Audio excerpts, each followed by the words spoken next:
Welcome back to my YouTube channel. हमारा आज का टॉपिक है फंडामेंटल राइट्स, जो इंडियन कॉन्स्टिट्यूशन के पार्ट 3 में मेंशन हुआ है।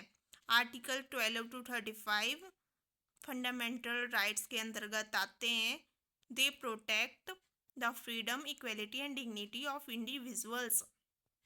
फंडामेंटल राइट्स जो ऐसे राइट होते हैं हमारे हित के लिए बनाए जाते हैं कि हमारे साथ कोई किसी भी प्रकार का भेदभाव ना हो। There are main 6 type of fundamental rights: right to equality, right to freedom, right against exploitation, right to freedom of religion, cultural and educational right, right to constitutional remedies। Right to equality में बताया गया है कि सभी बराबर है, कानून के सामने कोई भी छोटा या बड़ा नहीं है। किसी भी व्यक्ति के साथ जाति के आधार पर, रंग रूप के आधार पर कोई भी डिस्क्रिमिनेशन, भेदभाव नहीं होगा। सभी को इक्वल अपॉर्चुनिटी मिलेगी।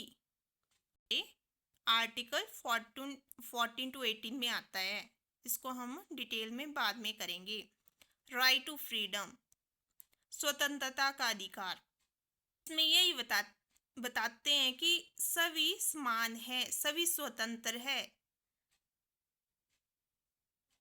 सभी को अपनी लाइफ जीने का अधिकार है, सभी अपनी लाइफ अपने हिसाब से जी सकते हैं, उस पर कोई रोक टोक नहीं हो सकती। ये हमारे राइट टू फ्रीडम, ये आते हैं 19 टू 22 के बीच। अब आता है राइट अगेंस्ट एक्सप्लॉयटेशन, शोषण के विरुद्ध अधिकार, कि कोई भी किसी को शोषित नहीं कर सकता है। कोई भी किसी को, जैसे हमारे पास है कि 14 एज का बच्चा जो है वो 14 एज से कम एज का बच्चा जो है वो काम नहीं कर सकता है, उसको अधिकार है ये वो पढ़ाई करे। इसमें आते हैं article 23 to 24। Right to freedom of religion, इसमें यही बताया है कि धार्मिक स्वतंत्रता का अधिकार है उसको, कि वो किसी भी मंदिर में जा सकता है, उसको कोई रोक नहीं सकता है कि तू यहाँ क्यों आया है। इसमें ये बताया गया है कि उसके पास अधिकार है, वो लड़ सकता है उसके लिए। कल्चरल एंड एजुकेशनल राइट्स में आता है कि सभी को अधिकार है कि वो अपना एजुकेशनल इंस्टीट्यूशन खोल सकता है, उसके पास अधिकार है।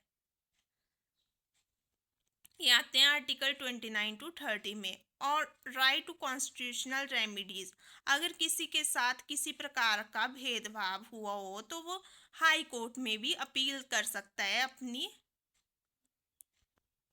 जो उसके साथ भेदभाव हुआ है उसकी सुनवाई होगी। Okay, thank you, have a nice day.